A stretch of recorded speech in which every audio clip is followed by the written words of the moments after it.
देशाच्या राजकारणामध्ये पुन्हा एकदा ठाकरेंच्या शिवसेनेच्या फुटीमुळे जोरदार चर्चा सुरू झाली आहे। मात्र या सगळ्यामध्ये महत्त्वाचं म्हणजे नाशिकचे खासदार राजाभाऊ वाजे यांनी घेतलेली भूमिका। राजाभाऊ वाजे ठाकरेंच्या शिवसेनेसोबत कायम राहणार, कुठल्याही परिस्थितीमध्ये आपण ठाकरेंना सोडणार नाही, अशा स्वरूपाची त्यांनी जी भूमिका घेतली आहे, त्या भूमिकेमागे नेमकं कोण आहे असा प्रश्न उपस्थित होत असताना त्यांचे वडील समोर आलेले आहेत। त्यांचं नाव आहे प्रकाश वाजे। प्रकाश वाजे यांना विचारल्याशिवाय राजकारणातला कुठलाही निर्णय आजवर राजाभाऊ वाजे यांनी घेतला नाही आणि या निर्णयामागे देखील प्रकाश वाजे हेच आहेत। आपल्यासोबत स्वतः प्रकाश वाजे आहे, आपण त्यांच्याशी बोलूया। राजाभाऊ वाजे यांनी शिवसेनेसोबत कायम राहण्याचा निर्णय घेतला आहे। सगळे खासदार तिकडे जात आहे आणि अशा परिस्थितीत ते राहत आहे। तुमच्या सूचना? आमच्या ज्या सूचना आहेत ते ह्याच इतकं पक्षांतर आपल्याला करायचं नाही आहे। पक्षाने आपल्याला भरपूर दिलेलं आहे आणि जेवढं आपण मागितलं तेवढं पक्षाने दिलं, त्यामुळे पक्षांतर करण्याची काही गरज नाही आहे।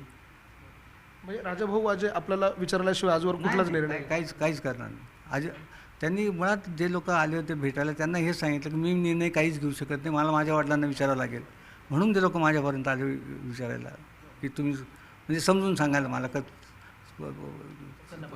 त्यांना पाठवा, त्या पक्षात जाणं कसं गरजेचं, इकडं काहीच कामं होत नाहीत म्हणून ते लोक झाल्यावरून मी नार्वेकरांना फोन करून सांगितलं, उद्धव साहेबांना सांगितलं। काय बोलणं झालं उद्धव साहेब? उद्धव साहेबांनी मी ते सांगितलं का इथं असे लोक आले होते, ते म्हटलं मला नार्वेकर बोलला आहे, म्हटलं पण मला तुमच्याशी बोलायचं आहे। मी त्यांना सांगितलं, नार्वेकरांना मी सगळं सांगितलं आहे, आम्ही आहोत तिथंच आहोत, आम्ही तुम्हाला सोडून जाणार नाही, आमची तुम्ही खात्री बाळगा, एवढंच सांगितलं। त्यांनी आनंद व्यक्त केला, दुसरं काय करणार ते। आपल्याला जे लोक भेटायला आले ते परिचयाचे होते किंवा कोण होते? काय नाही, परिचयाचे नव्हते।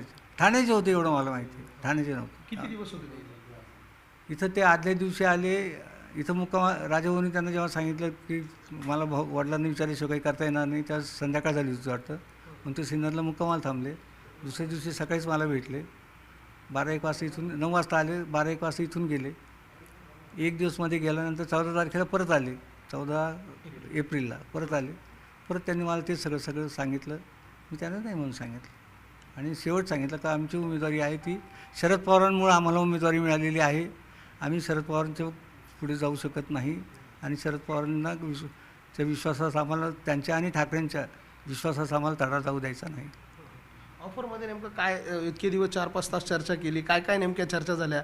शेवटी 4 तास होते तर काहीतरी घेऊन आले असेल ना? नाही, चर्चा काय झाली, आता तिकडं जाणं कसं गरजेचं आहे, तिकडे गेल्यानंतर विकास कामं कशी होतील, विकास कामाला मदत कशी होईल, विकास कामं थांबलेले राहणार नाही, डबल इंजिनची सरकार आहे, खालून पण पैसे मिळतील, दिल्लीकडून पण पैसे मिळतील, असं त्यांनी समजून सांगायचा प्रयत्न केला।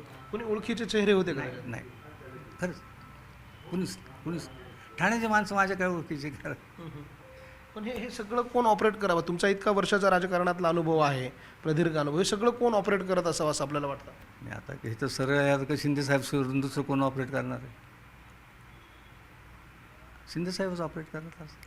पण याच्या खासदारांपैकी कोण असावं?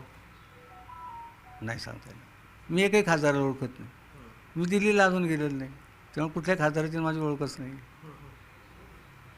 एकूणच आपण जर बघितलं हे सगळं महाराष्ट्रामध्ये जे काही राजकारण चाललं आहे, फोडाफोडीचं, पक्षांचे प्रलोभनं दाखवलं जात आहे, कोणी 50 कोटी देतं आहे, कोणी 30 कोटी रुपये देतं आहे आणि अशा परिस्थितीमध्ये आपण आपल्या मुलाला पक्षाबरोबर राहा अशा स्वरूपाचे आदेश देत आहे, यामागे काय पक्षनिष्ठा नेमकं काय?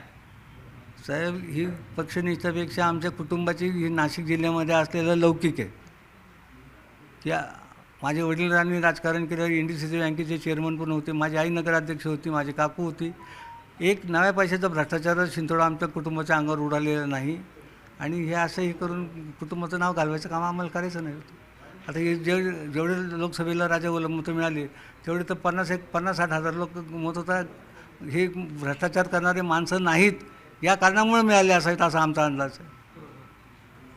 पण अशा स्वरूपाच्या एवढ्या मोठ्या ऑफर इतक्या खासदारांना दिल्या, त्यातून ते गेले। साहेब, आता राजाभाऊची आर्थिक परिस्थिती तुम्हाला सांगून टाकतो। राजाभाऊला 2 मुली, दोन्ही मुलींचे लग्न झालेत, त्याला 60 एकर जमीन आहे, इथं एक घर आहे, गावात 2 घरं आहेत, फार्म हाऊसवर तिथं फार्म हाऊस आहे, आता त्याला पैशाचं काय करायचं आहे? काही गरज नाही ना, आम्ही आहे त्याच्या सुखीत आहे, दारापुढं पेट्रोल पंप आहे,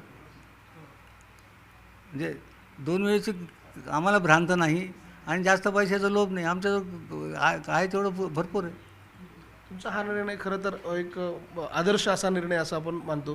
काय तुम्हाला असा संदेश दिला पाहिजे असं वाटतं यातून इतरांना? लोकांनी ज्या लोकांनी आपल्याला मोठं केलं, ज्यांनी आपल्याला उमेदवाऱ्या दिल्या, त्यावेळेस आपण तिथं लाईन लावून उभे राहिलो उमेदवाऱ्या मिळाव्यात म्हणून. आणि आता पक्ष अडचणीत आल्यानंतर आपण जर पक्ष सोडून जात असतो तर हे बरोबर नाही आहे. प्रामाणिकपणा नावाची चीज काही आहे का नाही शिल्लक? तिचं प्रामाणिकपणे वाटं करा. ज्या दिवशी राजाभाऊ शिवसेनेत प्रवेश केला आणि तिथं ठाकरे साहेबांना भेटला, त्यावेळेस ते शिवबंधन शिवबंधन बांधायचं. राजाभाऊच्या हातात शिवबंधन बांधताना त्यांनी राजाभाऊला विचारलं की ही शिवबंधन किती दिवस पक्षात राहणार? राजाभाऊनी त्यांना सांगितलं, साहेब मी असेपर्यंत तुम्ही असेपर्यंत. हे त्या दिवशी सांगितलेलं. तोपर्यंत राजाला विधानसभेची उमेदवारी देखील मिळालेली नव्हती, फक्त पक्षप्रवेश होता. त्या दिवशी सांगितलं तुम्ही असेपर्यंत मी असेपर्यंत शिवसेना सोडणार नाही म्हणून. शब्दाला जागले. आता काय, आता तुम्ही योग्य तो शब्द वापरा त्याच्यासाठी. नाही, परंतु आजच्या राजकारणामध्ये शब्दाला जागणारे लोक नाही हे बघता. इतरांबद्दल मी बोलू शकत नाही. मी माझ्यापुरतं आमच्या कुटुंबापुरतं बोलतो. इतरांबद्दल मी बोलू शकणार नाही. आता इथं सगळे बसलेले ही सांगेल, बाकीच माझ्यापेक्षा जास्त. राजाभाऊ वाजे काही झालं तरी तुमच्या शब्दाबाहेर नाही. नाही, अजिबात नाही. हा निर्णय तुमचाच आहे. माझाच आहे. त्याचा माझा दोघांनी मिळून घेतलेला निर्णय. त्यांनी मला येऊन सांगितलं की लोक आलेले आपल्याला नाही म्हणून सांगायचं आणि त्यांना म्हटलं नाही म्हणून सांगायचं. ते तुम्हाला भेटायला येणार, येऊ दे म्हटलं भेटायला, तू काळजी करू नको. तो गेलं नाही करून. त्यांचे ते 4 तास मी त्यांच्याशी बोलत बसलो. 4 तासामध्ये एकदाही पैशाची ऑफर नाही दिली. पैशाचे निधी मिळेल भरपूर. त्याचं सगळं जो हे होता तो निधी भरपूर मिळेल, कामं अटकणार नाही, कामं भरपूर होतील. हां, निधीचा अर्थ भरपूर होता. निधीचा अर्थ भरपूर होता. निधी म्हणजे विकास निधी, विकास निधी. आपण बघतोय आपल्यासोबत राजाभाऊ वाजे यांचे वडील होते, प्रकाश वाजे. खरं तर वाजे कुटुंबाचा एक निर्णय म्हणजे प्रकाश वाजे यांनी जे सांगितलं तोच निर्णय आजवर राजाभाऊंचा अंतिम राहिलेला आहे. आणि या निर्णयामागे अर्थात राजाभाऊंनी ठाकरेंच्या शिवसेनेसोबत कायम राहण्याचा जो निर्णय घेतलेला आहे तो निर्णय देखील प्रकाश वाजे यांचाच होता. त्यांच्याच आदेशानुसार आज ते ठाकरेंच्या शिवसेनेबरोबर कायम आहे. कुटुंबाचा निर्णय तोच त्यांचा निर्णय अशी भूमिका आजवर वाजे घराण्याची राहिलेली आहे. आणि आपण पक्षाशी निष्ठा सोडणार नाही. काही झालं, कितीही ऑफर आल्या तरी देखील आपण उद्धव ठाकरेंना सोडणार नाही. ही उमेदवारी जी आहे ती आपल्याला शरद पवारांमुळे मिळालेली होती. त्यांच्याशी दगाबाजी केल्यासारखं होईल आणि जे शिवबंधन बांधलेलं होतं त्याच्याशी दगाबाजी केल्यासारखं होईल. आणि म्हणून मी माझ्या मुलाला स्पष्टपणे सांगितलेलं होतं की ठाकरेंची साथ सोडायची नाही. आणि म्हणूनच आज राजाभाऊ वाजे हे ठाकरेंच्या शिवसेनेसोबत कायम आहे. त्यामुळे एकूणच या सगळ्या घडामोडीमागे प्रकाश वाजे जे आपल्याशी बोलत होते त्यांची भूमिका अत्यंत महत्त्वाची राहिली आहे. व्हिडिओ जर्नलिस्ट हेमंत बागुलसह मी लक्ष्मण घाटोळ, न्यूज 18 मराठी, सिन्नर, नाशिक.